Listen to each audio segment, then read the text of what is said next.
시간 보혜사가 오셨다. 보혜사가 오셨다는 제목으로 말씀을 전하도록 하겠습니다. 우리 서로 인사하겠습니다. 잘 오셨습니다. 예. 하나님의 아들이신 예수께서 2024년 전에 이 땅에 오셨습니다. 이 땅에 성령으로 잉태되어 마리아에게서 나셨습니다. 그리고 약 33세에 십자가에 못 박혀 죽으시고 사흘 만에 부활하신 후 40일간 제자들과 함께 하시며 하나님의 말씀을 좀 더 자세히 설명하시면서 지내시다가 감람산에서 승천하심으로 이 땅에서의 예수는 존재하지 않게 됩니다. 사도행전 1장에 보면 예수님께서 승천하시기 직전에 이렇게 말씀하십니다. 성령을 받기까지 기다려라. 이렇게 말씀하십니다. 성령을 받을 때 하나님의 일을 능히 감당할 수 있을 것이다. 이렇게 말씀하시고 세상 끝까지 땅 끝까지 너희가 나의 가서 천국 복음을 전하는 제자가 될 것이다. 성령을 받지 아니하면 안 된다. 성령을 받을 때까지 기다리라. 이렇게 말씀을 하십니다. 예수께서는 성령에 대해서 여러 차례 성경을 읽다가 보면 언급한 것을 우리가 발견하게 됩니다. 오늘 본문의 말씀이 그중 한 부분이 되겠습니다. 성령에 대해서 설명하시며 오늘 말씀에 보니까 보혜사라는 표현을 쓰고 계십니다. 16절 말씀, 내가 아버지께 구하겠으니 그가 또 다른 보혜사를 너희에게 주사. 이렇게 말씀을 하고 계십니다. 보혜사라고 표현하십니다. 여러분, 이 성령에 대해서 표현할 때 보혜사라고 표현을 하는데 보호하시고 은혜를 주시는 분이시다. 이런 뜻입니다. 자, 영어로도 보면 이렇게 나와 있는데 카운셀러도 나오고 이렇게 되어 있습니다. 어쨌든 상담가이자 그리고 우리와 함께 하시는 분이시자 또 우리에게 은혜를 주시며 모든 것을 우리를 위해서 기도해 주시는 하나님께 아뢰시는 영이시다라는 뜻으로 이렇게 보혜사라는 표현을 쓰고 계십니다. 그러니까 성령에 대해서 보혜사라고 하는 표현을 쓰고 계신 것이죠. 자, 구체적으로 말씀드리면 이 보혜사는 어떠한 역할을 하느냐? 영원토록 너희와 함께 있는 분이다 라고 예수님께서 표현하고 계십니다. 16절 후반부에 보니 또 다른 보혜사를 너희에게 주사 영원토록 너희와 함께 있게 하리니. 그렇습니다. 보혜사 즉 성령은 우리와 영원토록 함께 하시는 분이십니다. 이 얼마나 놀라운 사실입니까? 우리를 이 세상에 태어나게 하시고 육신을 잘 성장시켜주고 양육했어서 우리를 성인이 되기까지 보살펴 주신 우리 어머니 아버지 때가 되면 다 돌아가시는 거죠. 그렇지 않습니까? 저 같은 경우에도 어머니 아버지 안 계신데 어릴 적에 기억을 하면은 참 우리를 위해서 아침부터 저녁까지 일하시고 오셔가지고 뭐 등록금도 대주고 뭐 그렇게 했던 기억이 있습니다. 생활비도 대주시고 용돈도 주시고 그렇게 계속해서 서포트하는 거죠. 그런 부모님 그러나 지금 없습니다. 그러니까 결국 때가 되면은 우리 육신과 관련되어 있는 모든 친구도 마찬가지죠. 형제도 마찬가지입니다.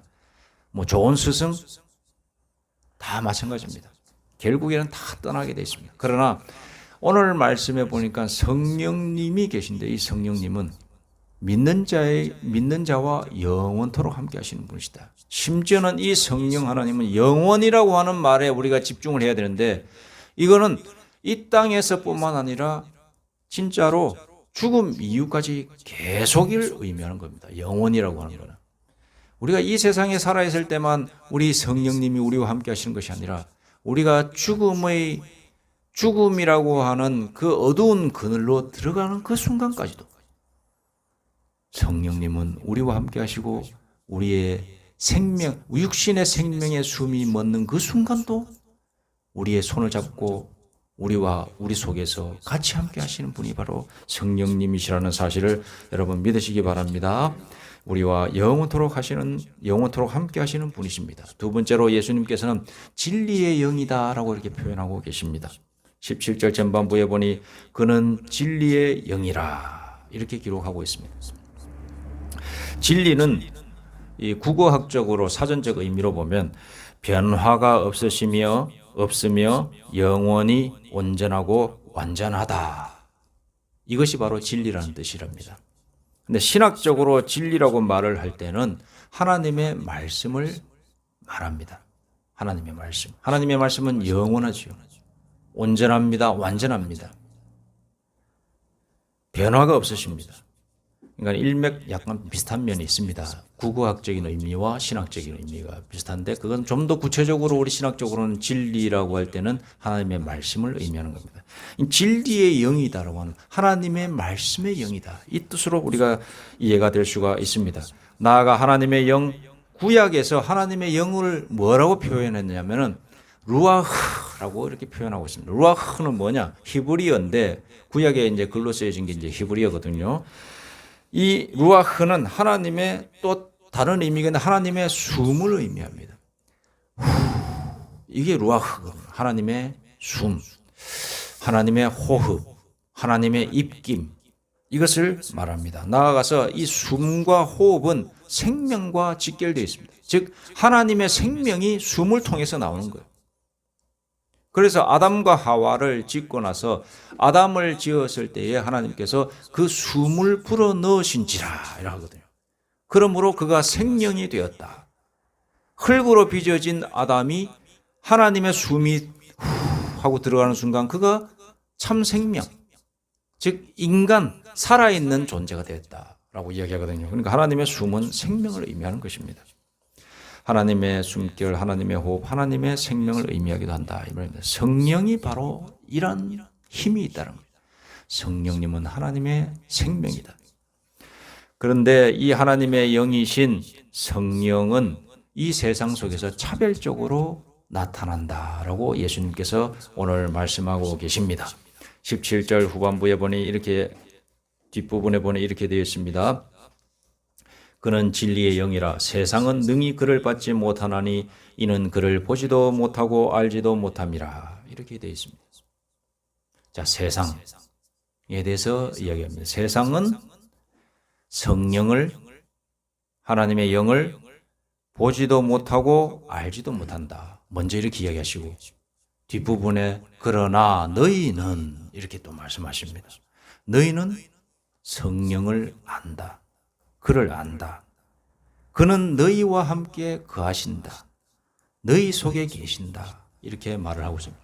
자, 세상은 보지도 못하고 알지도 못하나 그러나 너희는 이곳에서 나의 말을 믿고 또 나를 하나님의 아들로 믿는 너희들에게는 그 성령이 왔을 때에 안다.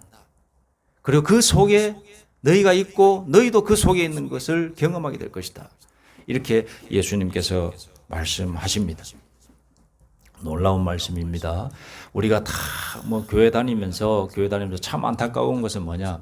하나님의 은혜를 받은 사람과 하나님의 은혜를 받지 못한 사람 두 분으로 갈려지는데 이것입니다. 이것이 여기서 말씀하시는 세상은 예수님께서 말씀하시는 세상은 무엇을 말하냐면 이 땅을 말하는 우리 쉽게 말해 이 자연 환경을 말하는 것이 아니라 여기서 말하는 세상은 이 땅 위에서 살아가는 많은 사람들을 말하는 거예요. 세상은 또 어떤 사람을 말하냐면 하나님도 모르고 하나님의 아들인 나를 믿지 않는 사람들을 세상이라고 표현하고 있습니다. 예수님께서는. 그러나 너희는 그를 안다라고 할 때 너희는 누구냐? 바로 하나님을 믿고 그의 아들 예수 그리스도를 구주로 받아들인 사람들을 가리켜서 너희는 이렇게 표현하고 계신 겁니다. 세상은 나를 알지도 못하고 보지 못하지만 너희는 나를 알고 내 속에 거하고 나도 너희 속에 거할 것이다. 그 영을 너희들은 안다. 이렇게 말씀을 하고 계신 겁니다. 예수님을 믿는 사람에게 보혜사 성령이 오시지 않으면 고아와 같은 상태에 있는 것이다. 이렇게 말씀하고 계십니다.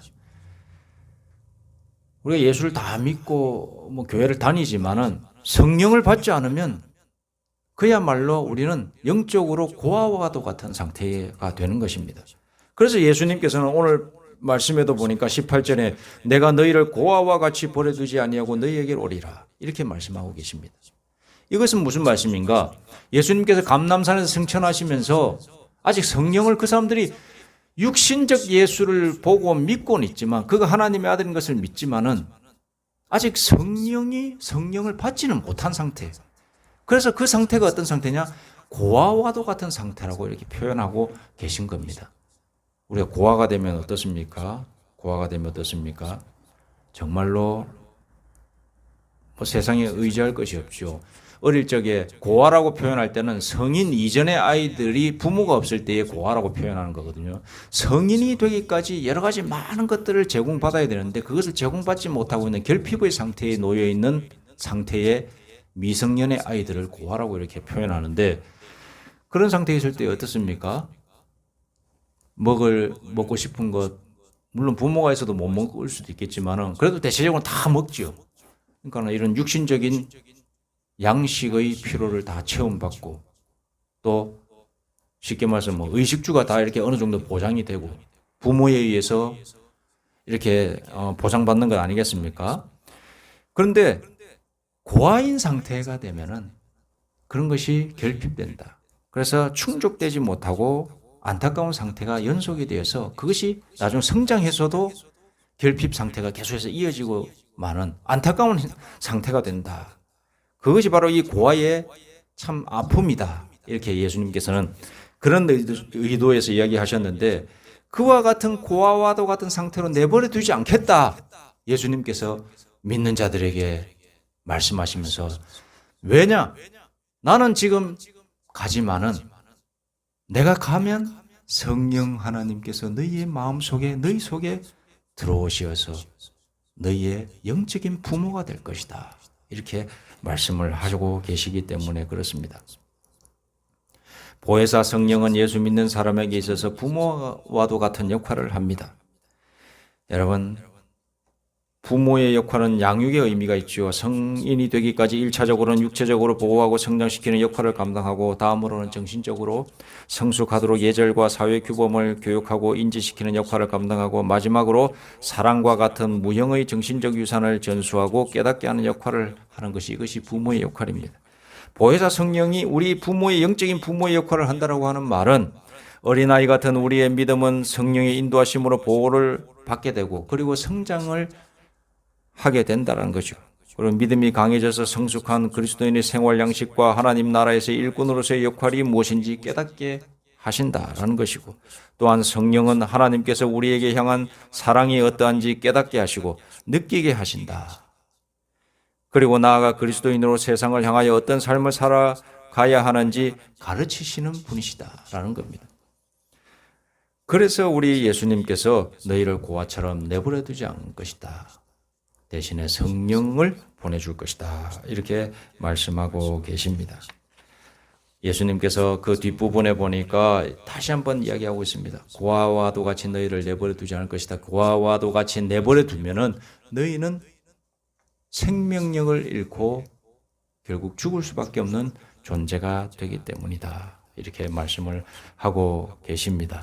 19절 말씀에 조금 있으면 세상은 나를 보지 못할 것이로되 너희는 나를 보리니 이는 내가 살아있고 너희도 살아있겠습니다. 20절 그날에는 내가 아버지 안에 너희가 내 안에 내가 너희 안에 있는 것을 너희가 알리라. 이렇게 말씀하고 계십니다. 여러분, 우리 성령님께서 이 세상에 오시어서 우리를 지금도 보호하시고 계속해서 우리에게 믿음을 강화시켜주고 계시다는 사실을 여러분 믿으시기 바랍니다. 그래서 우리 성령 하나님이 존재하시기 때문에 우리의 믿음이 이렇게 계속해서 유지가 된다라고 하는 것입니다. 우리 이 성령 하나님이 안 계시면은 우리는 고아와도 같은 상태에 빠지게 된다라는 사실을 아시고 우리가 예수님께서 육신으로서 2024년 전에 이 땅에 오셨는데요. 그것은 왜 오셨는가? 이 성령과 연결해서 보면 성령을 주시기 위해서 오셨다라고 해도 과언이 아닌 것입니다. 영원토록 함께 하시는 하나님의 영을 우리가 받아 누리게 하시기 위해서 육신으로서 이 땅에 오셨다라는 사실을 우리가 또 다시 한번 깨닫게 되는 것입니다. 이 땅에 예수님께서 오시지 않았다면 이 성령도 오시지 않았을 것이고, 그렇다면 우리는 계속해서 양 잡고 소 잡고, 그래서 그때마다 하나님께 나아가서 죄를 고백해야 되고, 우리도 똑같이 저기 이스라엘에 있는 유대인들처럼 맨날 피냄새 맡고 죄를 자백해야 될 처지에 있었을 것인데, 예수님께서 이 땅에 오시어서, 그리고 죽으시고 사흘 만에 부활하시고 40일간 계셨다가 승천하시면서 성령을 너희에게 보내주시겠다 하심으로 말미암아 우리의 믿음이 이렇게 아무것도 안 보이는 이 상황 속에서도 성령 하나님이 우리 속에 살아계심을 우리가 믿고 느끼고, 이 시간 우리의 믿음이 이렇게 성장해 가고 있는 줄로 믿습니다. 우리 속에 이 성령님이 항상 흘러넘치기를 기도하면서 또 말씀 보면서 하루하루를 살아가시는 저와 우리 모두가 되기를 간절히 소망합니다. 기도드리겠습니다. 하나님 아버지, 성령님을 우리에게 보내주심을 감사드립니다. 그 성령의 은혜로 오늘 하루를 살게 하여 주옵소서. 그리고 이번 한 주간을 살게 하여 주옵소서. 이 자리에 함께한 모든 이들에게 성령의 충만을 허락해 주옵소서. 성령님의 감화와 감동을 허락하여 주시어서 하나님의 음성을 들을 수 있는 귀한 하루하루가 되게 하여 주옵소서. 예수님의 이름으로 기도드립니다. 아멘.